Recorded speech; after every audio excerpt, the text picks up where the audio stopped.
Hello, Louisiana, and welcome to another edition of At the Book, brought to you by Bet.nola.com in conjunction with Caesar Sportsbook. I'm Zach Ewing, alongside Devin Jackson and Jim Derry, getting you ready for the sports weekend ahead from a betting perspective. Still can't bet in Louisiana, but we're hoping that this is the month. This will be the month, right, guys? Tell me it's so. Well, if you say so, I believe you. I'm going to speak it into existence. That's why I'm getting all my big bucks picks out of the way now. So before they're real dollars, yeah. But exactly. I'm going to speak it into existence that both sports betting and Devin Jackson will set foot in Louisiana this month. Are you with me, Devin? Yeah, 100% with you. All right. We're going to get them both. I'm pumped. I'm also pumped for this football weekend ahead. Lots of good college games as usual. Not quite as good as the last couple of weeks from a college perspective. And the Saints have the week off, and so maybe you're not quite looking forward to it as much. But we also have baseball playoffs in full gear and a lot of good football games, honestly. So let's get it started with the Thursday night game. It's actually a pretty big game from a Saints perspective, maybe the biggest game that will affect them in the playoff picture. It's in Philadelphia tonight, 7:20 p.m. The mighty Bucks, laying 7 points on the road up against Philly. Jim, you and I both have this in our big bucks. We like the Eagles at home getting the touchdown. Yeah, the Bucks, they covered last week, which kind of surprised me. Well, nothing surprised me how bad I was last week, but the Bucks really haven't been a great cover team, surprisingly. But people keep betting on them, so they keep jacking up lines. And at first glance, you might think that 7 points isn't a whole lot, but they have not been able to stop the deep pass, and so it could be a big night for Devontae Smith. And I expect this to be a lower scoring game. The Eagles have played decent defense. We'll see how they do against Tom Brady, and he's got a banged up thumb, so we'll see how that plays in. But I think this is going to be a lower scoring game, and I certainly like the Eagles. I don't think they'll pull the upset. Wouldn't shock me, but I think it's going to be a closer game than people think. Yeah, it's an interesting one because there might be some recency bias there. The Bucks, demolished the Dolphins last week, but the Dolphins are starting Jacoby Brissett, who, if we're being honest, is not an NFL starting caliber quarterback. Maybe there's some recency bias on the other side. The Eagles going to Carolina and winning last week, but I think Philly's a little bit better than people give them credit for, Devin. Yeah, their defensive line specifically is one of the best units in the NFL. You got Fletcher Cox that kind of leads that bunch, and they're able to create pressure. And, their back end hasn't been as bad as we thought. I mean, they had 3 interceptions last week against Carolina, was able to obviously get pressure on Sam Darnold and create turnovers. And, I mean, really outside of the Cowboys game this year, they play pretty solid defense. So I think they have a chance to keep this one close. They played some of the good teams on their schedule really close this year, the 49ers and obviously the Chiefs as well. They played them close. So I think they have a chance in this game tonight. But if they can't keep care of the ball, which kind of been their Achilles heel in their losses, that's when the game kind of starts to open up. So they had to take care of the ball tonight to have a real serious chance to win the game. But I think the Bucks will do just enough to win the game. And I like the Eagles tonight. And from a betting perspective, I just think the Bucks are not going to be trying to blow out Philly, but try to do just enough to win the game and just get out of there with a win. Yeah, especially on a short week sometimes. It can just do enough, get out of there and get your long 10-day break, sort of your little bye, if you will. I don't know. The Eagles, one thing, Jim, you're always railing on the public and what the public thinks. And the Eagles have had one sort of marquee game all year, and it was that Monday night game in Dallas, and they were awful. I mean, they were awful that night. But if you look at the rest of their games, they've been pretty good. I mean, so maybe that's what the public is seeing here. Well, yeah, I mean their offensive line hasn't been excellent, so I mean it's easy. They do have tough time scoring points at times, but Jalen Hurts is. I've said it before. He's Kyler Murray light. He can make things happen. He doesn't have quite the weapons that Kyler Murray has, but Devontae Smith has turned into a great receiver. He does have some other weapons. They need to figure out how to start getting the ball to Miles Sanders and run the ball. It's not going to be this week because Tampa Bay stops the run better than anybody. But he can do things with his feet that people haven't seen really because Philadelphia is really not on national television all that much. So we'll see what they do tonight. But again, I like his capability. I love his arm, and he does have fast receivers. And so he is certainly capable of letting them fly, and they're going to let him fly tonight. Yeah, and that is the one concern I would have as an Eagles bettor is the Bucs front seven. Are you going to contain that Eagles running game, force Jalen Hurts to pass, and then can he answer that bell? And that's something that at times he's been able to do during his career, but at other times that's, like Devin said, that's when the turnovers start to come. So little bit worried about that, but otherwise I do like the Eagles. Lots of other big games this week. You got Chargers and Ravens. You got Cardinals and Browns, Bills and Titans on Monday night. College, you've got a couple of big SEC games. The battle of the unbeatens that everybody saw coming, Georgia and Kentucky. Right. Auburn and Arkansas, Oklahoma State and Texas. You can pick these games and win prizes on bet.nola.com. In fact, it's more specifically nola.com/cashin-in to play Cashin-in with Carville. You make your picks against James Carville. If you beat him for a month, you win a monthly prize. And nobody beat him in September, so we'll see about October. He's not quite as hot in October. If you win season long, even bigger prizes, some cash prizes. We're going to come to your house and cater a crawfish boil, all sorts of cool prizes. Go to nola.com/cashin-in. Submit your entry each week by Saturday morning for college games, for NFL games, and see if you can beat Carville. To see what James Carville picks this week, it is time for Cashin' In with Carville. And I talked to him this morning. Here's what he had to say.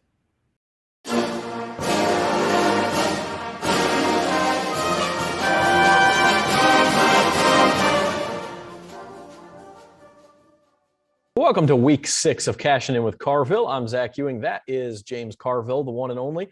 And as he told me a minute ago, back in the saddle after one subpar week of picks, he's back in the right side of the ledger.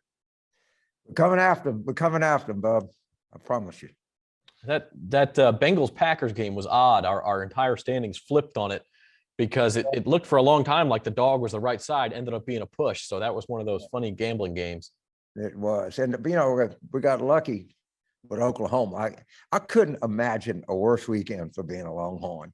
I mean, but you lose on the last play to Oklahoma, and equally as tragic, A&M beats Alabama. I don't know what is worse in Longhorn Nation. All my Longhorn friends are split. It was a bad weekend to be a Longhorn. It was not a great weekend to be a Tiger either. They go up to Kentucky and get beat. And Florida comes in now. James, we know weird things happen in LSU, Florida, but this is about the low of the low for LSU right now. Yeah, it's Boute's out. Stingley is out. Everybody has injuries. They're never a worthwhile excuse, but we couldn't lose a second string guard or something. Probably lost those too. Yeah, we probably lost those. We don't know as much about it, but it's just one of these tragedies where everything that could go wrong did go wrong. It's just like picking teams. So sometimes it goes well, and sometimes you can't pick your nose. Well, that's about where I was last week, but let's go get them this week. I'm ready. I'm fired up. All right, we'll start with a big game in the Big 12. The 11 a.m., the noon Eastern window, very, very good this week. A lot of good games, including LSU, Florida. But we'll start in the Big 12. Oklahoma State catching 5.5 at Texas, who we just talked about. My theme this week in college are home favorites. The Horns. All right. Okay. We're taking the Horns. I think that probably gives away your next pick, but a couple of big games in the SEC. Auburn is in Fayetteville to take on the Razorbacks, who are 3.5-point favorites. Guess where I'm going? I'm guessing you're going to call the Hogs. I'm going Hogs. Suey, I can't do that. I was running the Clinton campaign. Let's make them do that Suey pig or whatever. Yeah. You got to grow up doing that. Otherwise, it's just unnatural. Yeah, you can't do it if you're not part of the culture. And then finally, in your life, till you've seen Hillary Clinton do it. oh, but I'm too young to imagine. I'm probably lucky for that. But the big game, battle of undefeateds, a surprise battle of undefeateds in the SEC. The Kentucky Wildcats at Georgia. It's a battle of undefeateds, but Georgia's favored by 22.5. You know where I'm going. Going with the home favorite. On the home, between the hedges. Between the hedges, laying 22.5 doesn't scare you. No. And they've covered just about every week so far. So. Yeah, they're on fire. I mean, they're the very top. They've always been, right near the top of college football. We ain't even gotten a championship game 4 or 5 years ago, but looks like they're destined for some good things here. Yeah, they look very much like the best team in the country. Before we move on to the NFL, a good time to reset on the Saints. It's their bye week, 3-2 with the number of injuries they've had. You got to feel pretty good about where they're at. Yeah, and yes, like I said on the show, the surest bet in sports is Sean Payton the week after he lost. Right? If you just had a thing in which the Saints lose a game, plow the next week. And I think that guy is like one of the top 3 coaches in the NFL. He's proven it. Yeah, he's good. I mean, he's really good. And they get a full, actually more than 2 weeks, because their next game next Monday night in Seattle. In the NFL, we have 4 big games for you to pick. In Baltimore, the Ravens hosting the Chargers. It's Ravens -3. The Chargers are good. All right. I know Lamar Jackson and but what's it, Justin Herbert, Bear was out. Herbert. Well, we'd say Bear. He's good. I mean, don't take anything away from Lamar Jackson, but I think the Chargers are going to be sniffing around here in the playoffs. So we're taking the Chargers +3. Correct. All right. Another home favorite, the Browns catching a field goal, or laying a field goal, I should say, hosting the undefeated Cardinals. Browns. Taking another home favorite. What? The Browns good. They are very good. They went toe-to-toe with those Chargers last week. Right. And I think we had them and we lost with them.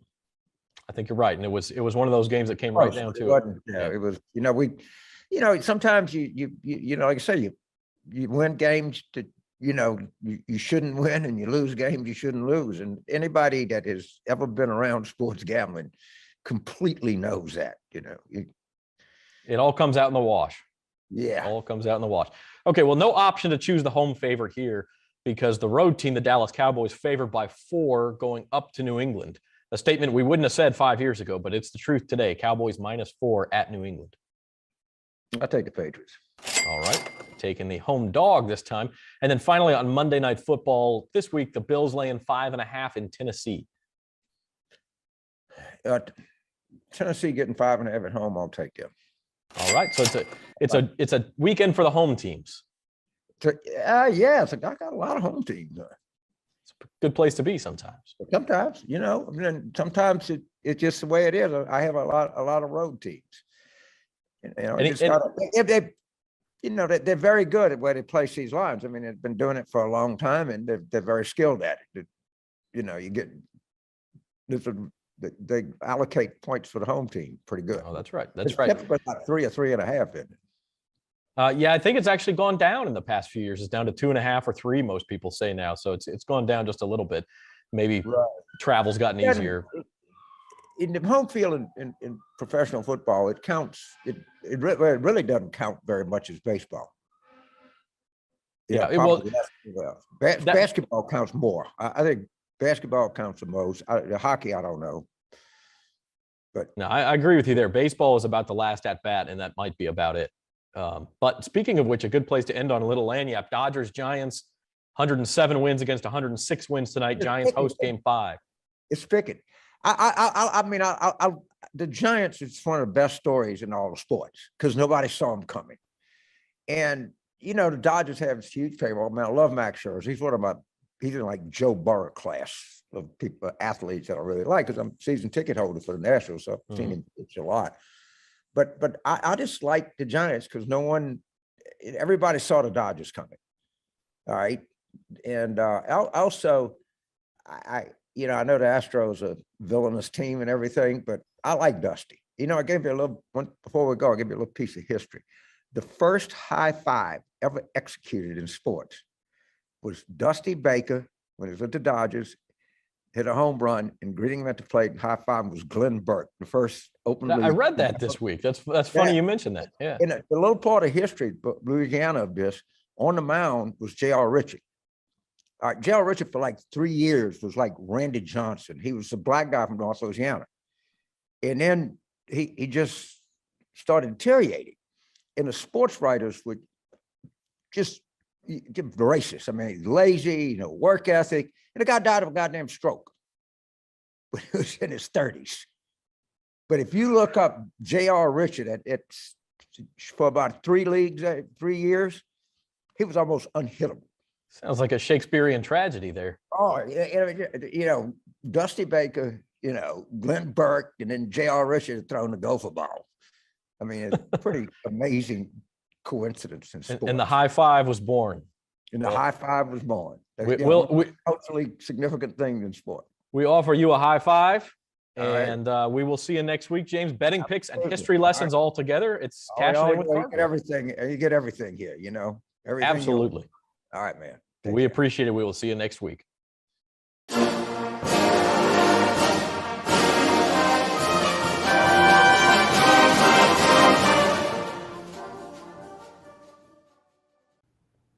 Okay, so that was James Carville this week. We apologize for the fruity language, as the announcers and Ted Lasso would say at the end there. But that's, you got to take everything when you get James Carville. He's telling stories about J.R. Richard and Dusty Baker and the high five and everything, and making his football picks, trying to stay hot. But it's good that he talked about baseball at the end, because tonight's a real big night in baseball. In fact, we're going to figure out who the World Series favorite is tonight, and that's because the Dodgers play the Giants in Game 5 of the National League Division Series. A dead even split on the money line, at least when I checked it this morning. I think the money might have tilted just very slightly to the Giants. They're like minus 109, and the Dodgers are minus 101 or something. But it's just dead even on the money line. Supposed to be a low-scoring game. Julio Urias for the Dodgers, Logan Webb for the Giants. 107 wins against 106 wins. Like I said, Jim, the winner of this one automatically becomes your World Series favorite going forward. There's no doubt. But I got to ask, before we talk about baseball, did you remind Devin that he's the one that's got to go do the cooking for the crawfish boil if whoever beats Carville? Did you tell him that? We haven't broached that yet. I mean, it wasn't in his job description, so we were going to spring that one on him like after Christmas, when Well, at least it'll be nice and cool. Hey, we can wait till the springtime. It's okay. Tonight, look, Dodgers Giants. I'm a guy who likes to hedge if I have a really good bet. If I think I have a really good bet and the other side works as well. You've seen I made some weird teaser bets already that haven't exactly worked out, but they do often. And tonight's one of those times. And before Game 4, you could have had the Dodgers in this series at 2-1. And the Giants are my World Series pick. I think, and I agree with you wholeheartedly. I think whoever wins this game wins the World Series. So it's too late to do it now. But having the Giants, I went out and I put just enough to cover my Giants bet to win the World Series. So I'm going to break even if the Dodgers win tonight. If the Giants win, great. That's what I want to happen, because I think they're gonna win tonight some kind of way. But what scares me, if you like the Giants, is this. And Julio Urias, doesn't matter where he's pitching, on the road, at home, doesn't matter. He's got the experience in the postseason, even at his young age. I think they're both like 24 years old. But Logan Webb only pitched a couple times in the postseason, whereas Urias has something like, 16 or 17 postseason appearances already. He's 24, but he's been in the big leagues for 5 years. So, exactly. He's a vet. Yeah. I think he got signed when he was 16. So, yeah. just looking at the periphery, you kind of have to like the Dodgers here, but there's just something about the Giants that they find ways to win, and they've shown that throughout. And we talked about it already. Their stretch run the last 2 months of the season with the Dodgers on their heels, and they didn't back down. They never backed down. It didn't matter who they played. They found ways to win. And when they've absolutely needed to win, they found ways to win, which is why if I had to bet tonight, and I think it's a no play really, but if I had to bet, I think I would take the Giants, even with all the things that I've said, just because they found ways to do it with a lineup that is less than overwhelming. Yeah, you hate to bet on a hunch, but I mean, the Giants have just proven it over and over and over again. It felt like this was going to come down to the final game. It should come down to the final game. Game 3 was the one that, for me, the Dodgers let get away. They lost 1-0. They hit about 7 balls on the nose that turned into outs. I mean, including the final out of the game. What about the last one, Lux? Yeah. That Gavin Lux hit a rocket to straightaway center field that would have been a home run on any other night, but the wind was blowing stiff in, didn't get it out. You know, he's sitting never there happens in disbelief. LA. Yeah, and I mean, it's just one of those things where it felt like in a series this close, something like that is going to turn it. And so even though I'm with you, like, Urias looked good. Logan Webb looked so good in game 1. I just don't think he can repeat that. I mean, you're not going to be that good against a good lineup twice in a row. He's going to give up something. And so it feels like the Dodgers on paper are the team here, but like emotionally, it's hard to pick against the Giants. Devin, I know you hadn't tuned into baseball a lot, but you got to be excited for this one, I think.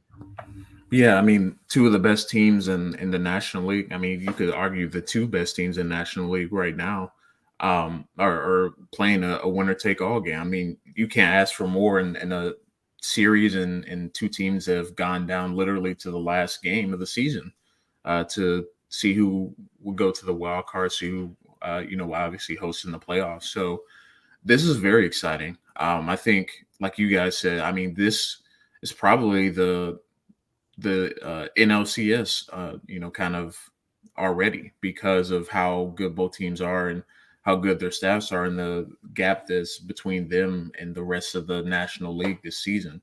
So it's definitely exciting.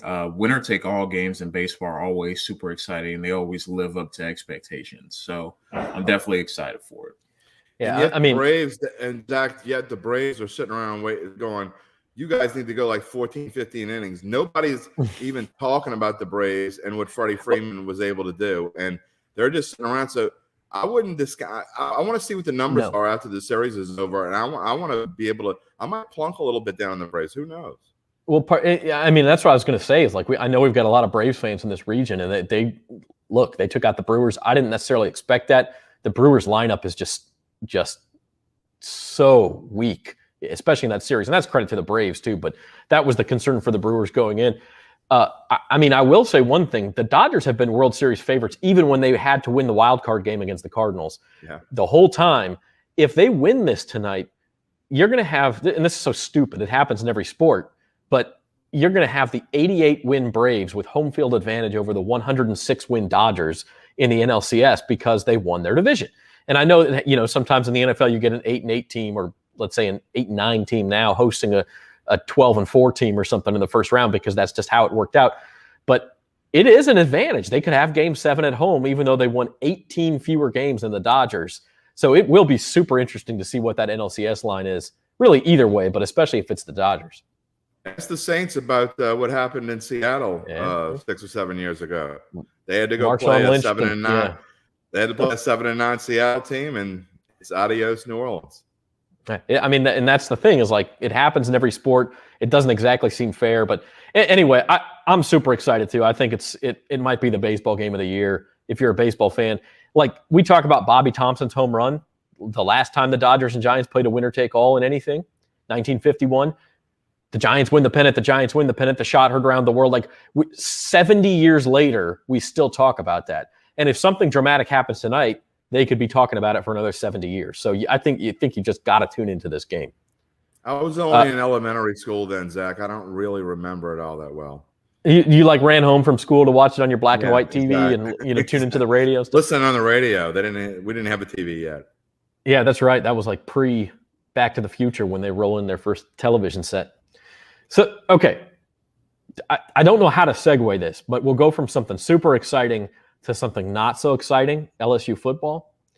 But we do need to talk about it. The Fighting Tigers took it on the chin again in Lexington last week, 42-21.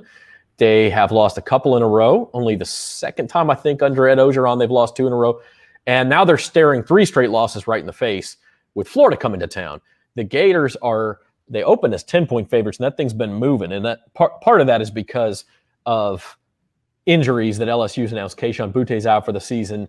Eli Ricks is out for the season. We already knew Derek Stingley's out for the season.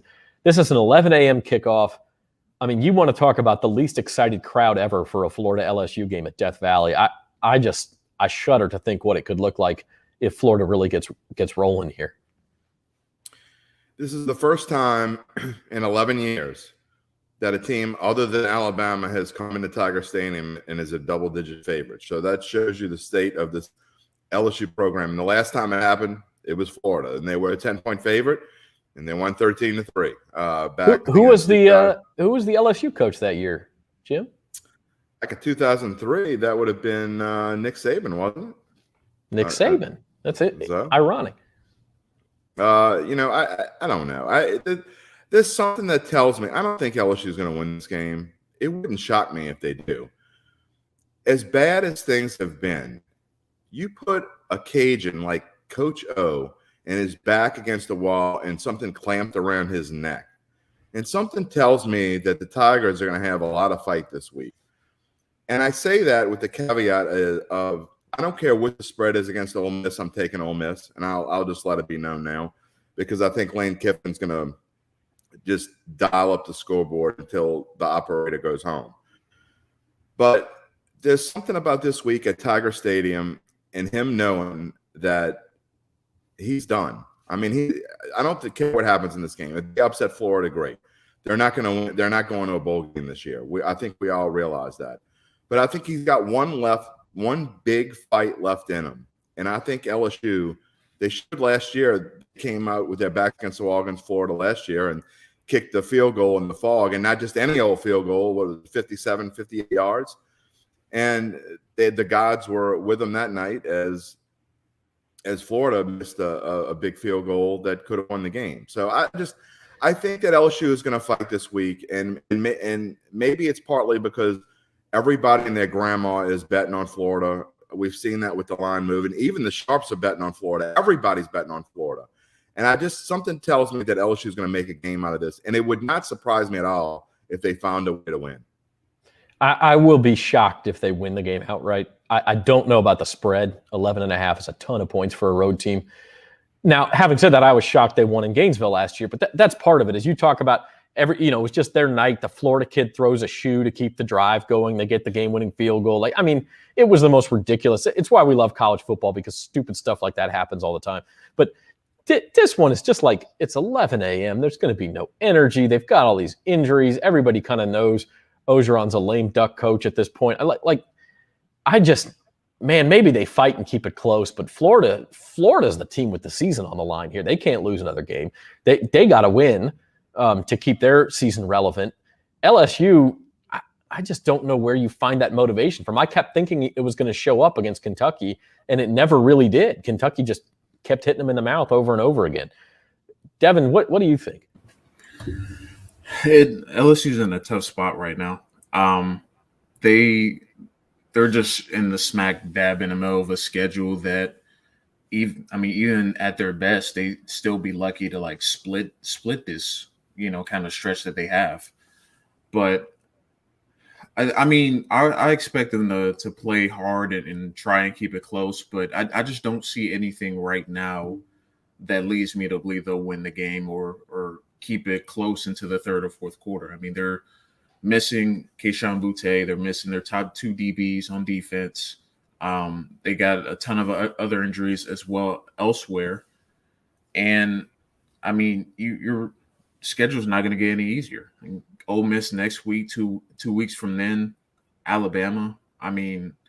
It's hard right now to be an LSU Tiger, and they kind of have to play well. I think to just kind of quell some of what Ed Orgeron is going through right now in terms of his hot seat, but I just don't think he can last with this type of stretch upcoming. And I think LSU really they need to have a big performance and really play well, or it's just going to continue to go down.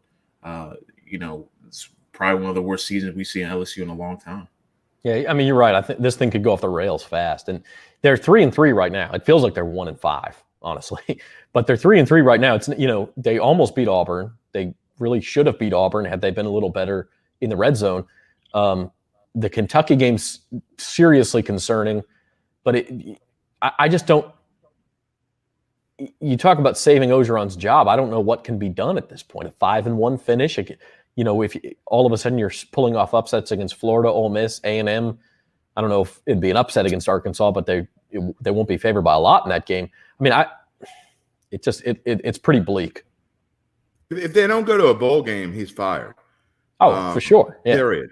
Even if they get to 6-6, I mean, I don't think. No, I think if they go to a bowl game, I think he's got 4 years left on his contract. It's going to be really 2 years off of a national championship. You find a way to miraculously win a couple of games you're not supposed to win. Because, let's face it, they're going to be underdogs in every game they play the rest of the season, except for ULM. And maybe so. Arkansas. If you want to show, no, I don't. Arkansas at home. Too. We'll see how they play between now and then. But I think anyway. But my question is real quick: what would the spread have been had they not flubbed the Auburn game?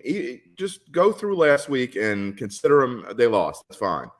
I'm not trying to change that. But if they don't flub the Auburn game and they come into this game 4-2 and they're still relevant in the minds of a lot of people, even with injuries and even what we think of them, I'd be less inclined to think LSU would compete this week, because I think what's going around, they pound in their heads they're 11.5-point underdogs. Pound in their heads that every question to Coach O is, when are you going to get fired? Pound in their heads that we don't have anyone to play. You're a bunch of dogs. You stink. Those are the kinds of things that they feed off. I think the line would be more like 6.5 or 7. They'd still be underdogs, but to say that they're 4.5 points worse because they flubbed the game against Auburn doesn't make any sense to me. And I think this should be more like a 7-point spread. And I think there's a good chance that's about where it'll fall. No, that's an interesting point. And I mean, we talk about all the injuries. They've still got 4- and 5-star kids. Well, not 5 stars backing up too much, but a lot of 4-star kids backing up those kids. I mean, you've got some good players back there. We'll reset real quick on the Saints. We're going on long here, but the Saints have a bye week. Then they don't play until Monday night of next week, and it all of a sudden becomes this real crucial stretch where they go to Seattle and then have to come back from Seattle in a short turnaround and play the Bucs on Halloween afternoon on a Sunday. And so these two games, I almost feel like if you're the Saints, hey, just split them and move on, because that turnaround is real tough, coming back from Seattle on a short week to play the Bucs. I don't know. It depends on what you want to happen this year. If you want them to win the division, then they can't split them. They have to win.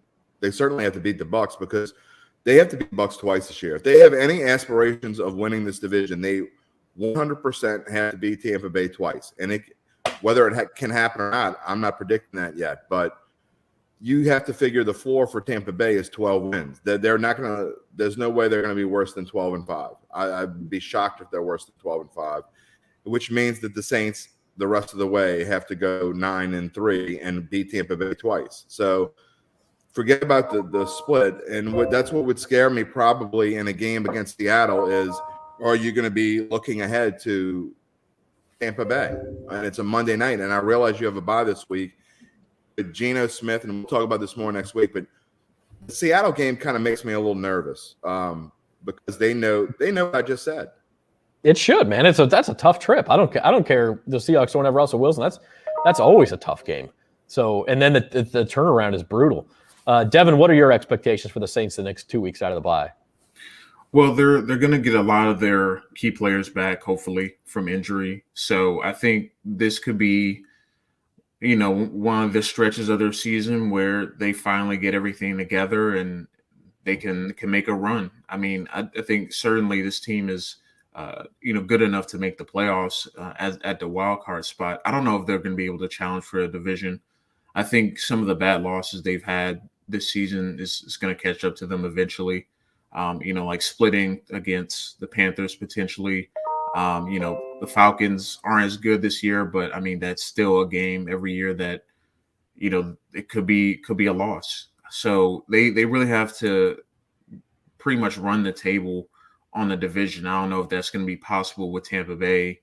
Obviously they beat them twice last year, but you can't expect them to do the same this year, just with how good and how well the Bucs offense has been playing this year. But the Saints definitely have a chance to kind of get going, but they're going to have to face some tough opponents, in October and November, and they're going to have to show that they can win games not only with their defense but with their offense, like they showed against Washington. So they're definitely going to continue to be more consistent, and I think having those guys back and obviously Michael Thomas and Will Lutz to kind of shore up the kicking situation that they struggle with, because that's the biggest thing for them.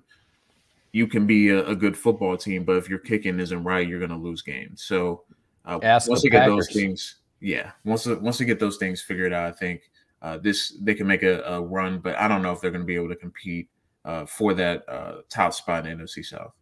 Yeah, I don't know. I mean, I'm looking at it at this next 2-game stretch and how tough that is to have the turnaround. But it's why the old cliche exists. The coaches are going to take it one game at a time. You got to worry about Seattle, then you got to turn around and worry about Tampa. We'll see what happens. I like the mention of the kicker, though, because that's a good segue into big bucks. So let's play big bucks. Let's look back at last week. There were some kicking games, man. I know in Cashin with Carville, we had Packers and Bengals. The Packers were -3. It ended up being a push. But it was like both teams missed, a combined 4 field goals and an extra point or something like that. I mean, it was ridiculous. And then, Jim, your best bet, Colts and Ravens, you almost lost it, even though I think you were definitely on the right side there, because the Colts couldn't make a dang kick. Look, I stink, but I don't think I ever came close to losing that pick. Colts +7. I mean, I think we knew when it was a 16-point game late in the fourth quarter. I don't think anyone counted the Ravens out, but I don't think there was any way that they were going to get to that magic 7 number, because they went in overtime. They're not going to kick an extra point. So I felt safe. But what I was ticked off about that is, and I'm glad you skipped over my big minus there, was what I was ticked off is in my knockout pool, we had about, I don't know, there were like 60 or 70 people who had picked the Ravens in that one. So I was a little ticked off with the Colts that those 60 or 70 people didn't go bye-bye. Devin, the Devin train lost a wheel this week, man. You finally had a bad week. What? Yeah, I know. I felt it coming, and once that Penn State Iowa game happened, I was looking very good through 2.5 about 2 quarters in that game. Right, yeah. But then quarterback went down for Penn State, and I was just hoping they would just hold on. It was just a slow burn in that game. But yeah, once Iowa scored that touchdown, I knew it was pretty much over. So I do like that we. I'm sorry, Devin. I do like that we highlighted these 2 games here, because it just kind of shows you the how ridiculous betting can be. Because I think you were on the right side in that Penn State game. If Sean Clifford doesn't get hurt, they probably win that game. I mean, I think everybody who watched it would say that. But on the other hand, your number 1 pick there, Oklahoma beating Texas. Oklahoma didn't deserve to cover 3.5 in that game. I mean, you got lucky on that one. But anybody who watched that would say that too. So, you win some, you lose some based on this. Of course, it cost you $15 in the wash, but it's like sometimes you can be on the right side and lose, and you can be on the wrong side and win in this game. Yeah, football was just wild in general last weekend. I mean, it was just from start to finish, it was just nonsense through the end of the game. I mean, if you took like the Arkansas Ole Miss game, you're probably like, what happened there at the end, because Arkansas went for the win. So it was just a crazy weekend in football. So anything can happen literally at any point. And it's literally a couple plays that separate you covering and you not. I honestly thought Oklahoma was going to kick a field goal, and I was going to lose that one too. So yeah. No, I mean, sometimes it works and sometimes it doesn't. Virginia Tech had one too, where I can't remember the exact situation. It was like it was still only the third quarter, and they're like down by 5, and they decide to go for 2 to get it within 3, which is like, okay, most coaches do that. Then they took a 5-yard penalty and decided that they would still go for 2. And it's like, well, getting it to 4 is still valuable. It's only the third quarter. You don't know how many more points you're going to just kick the extra point. Well, they still went for 2. They didn't get it. And then, of course, late in the game, they end up going up by 8, but they could have been up by 9 had they kicked the extra point, and Notre Dame goes down, ties them, and then wins the game at the end. And so I lost that one. It's just these little things that drive you crazy when you're betting. With that said, let's move on to our best bets for this week. And Devin, you like the Canes going to North Carolina, which, man, you talk about a team that's had an up and down season, North Carolina. Yeah, they've been incredibly disappointing this year. I mean, double-digit losses to like Georgia Tech and a few other teams. You're just like, this is not the team that we saw on film or just in general last year. And 7.5 is just a lot to me for North Carolina. That it's a team that just hasn't played consistent at all.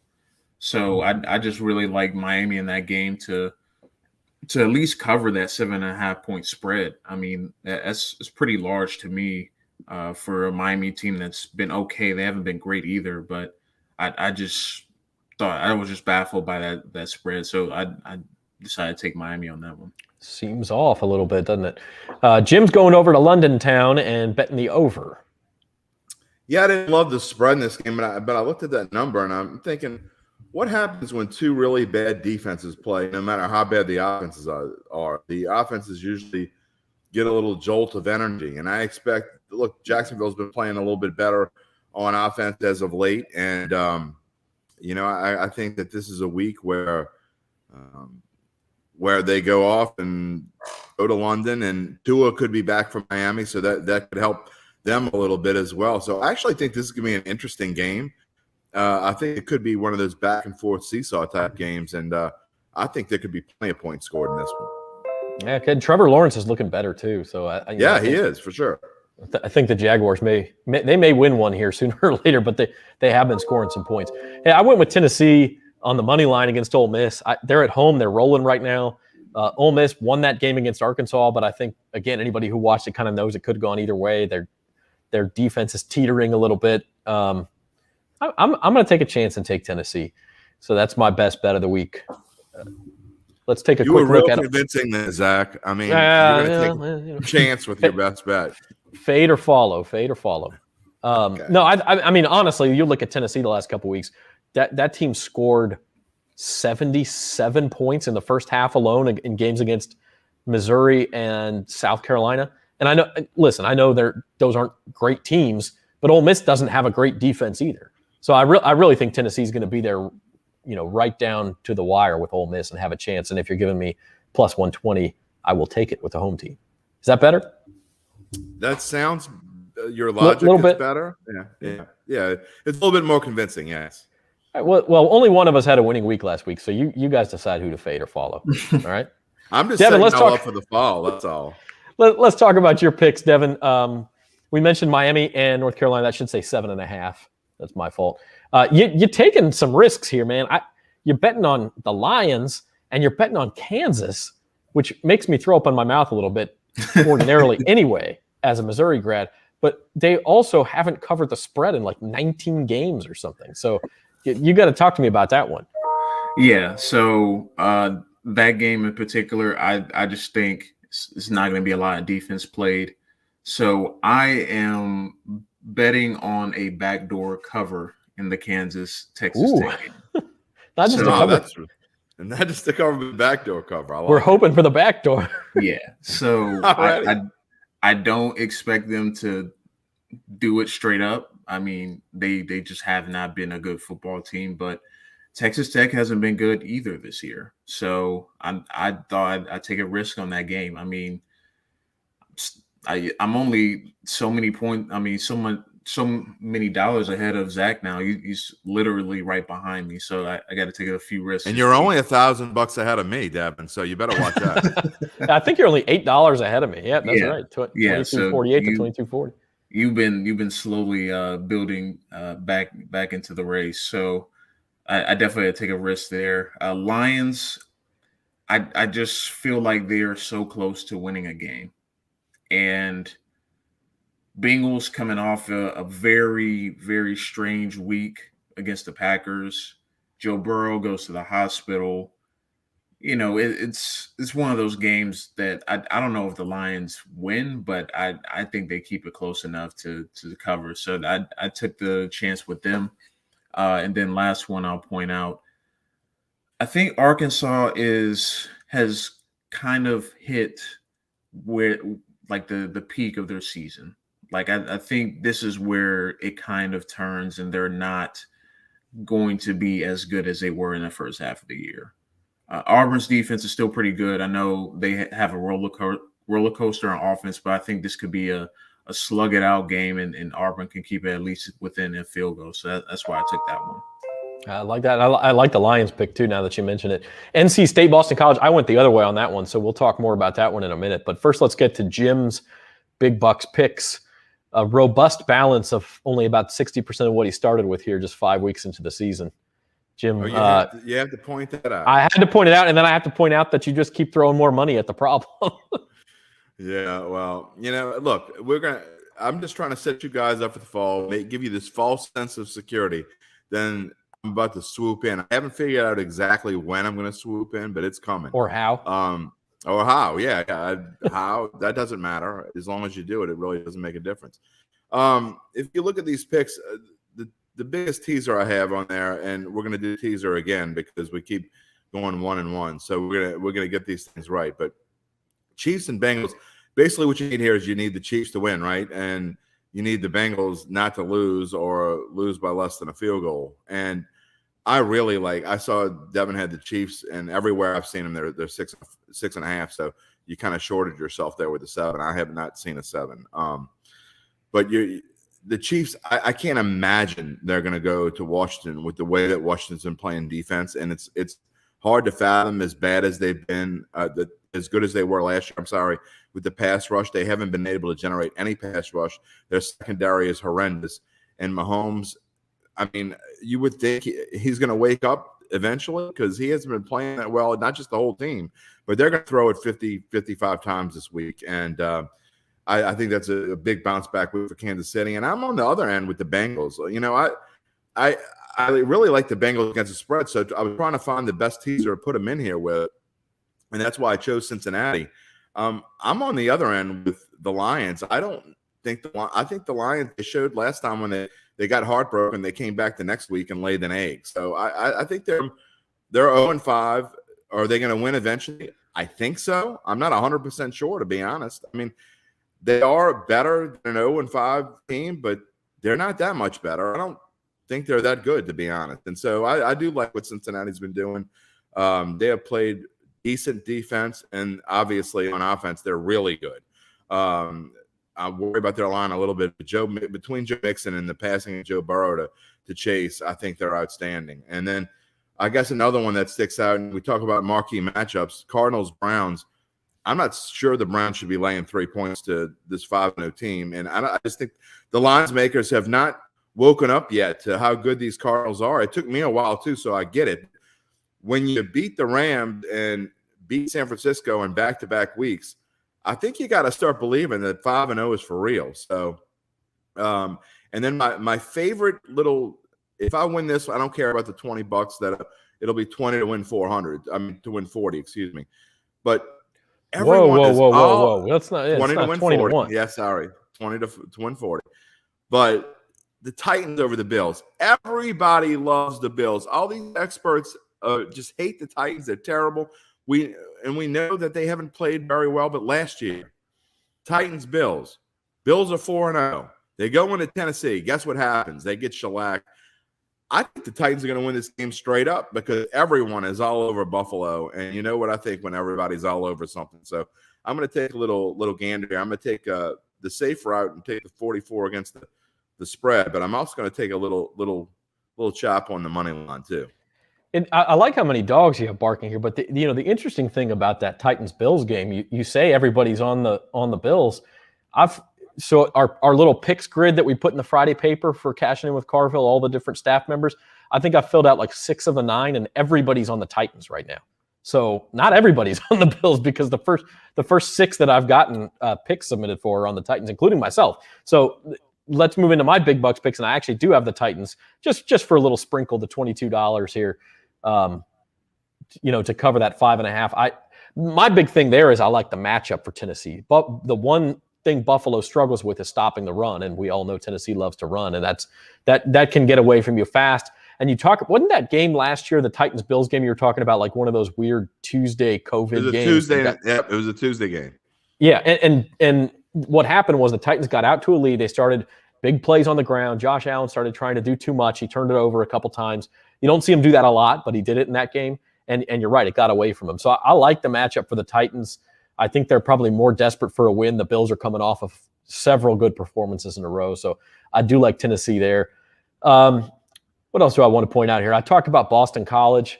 They have not beat a ranked team in like 20 years. I don't have the exact stat in front of me, but it's also – oh, you know what it was? It's not 20 years. It's been 20 years since the second time, but they did beat one. They beat USC in 2014 in a game that I was at in L.A., and that was the only time they beat a ranked team in the last 20 years.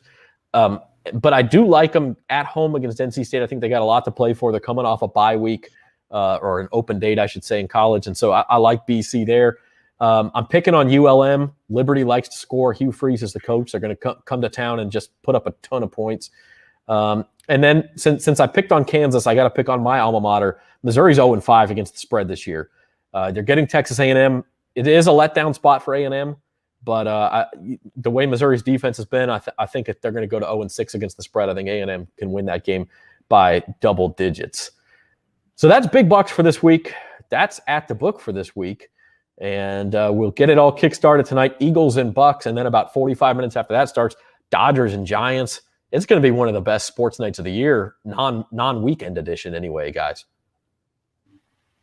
Yeah, it should be really exciting to be able to see both those games going on. I mean, I think the Bucks-Eagles game starts a little bit earlier than usual. I think they said 7:30 or 6:30 Central Time will be the start. So, that you're going to be able to watch kind of both games simultaneously, and they're going to both end at a decent time, hopefully. It's assuming that they both don't go into the extra innings or overtime. But playoff baseball games don't end at a decent time. The modern playoff baseball games just don't do that. Yeah, but we'll see.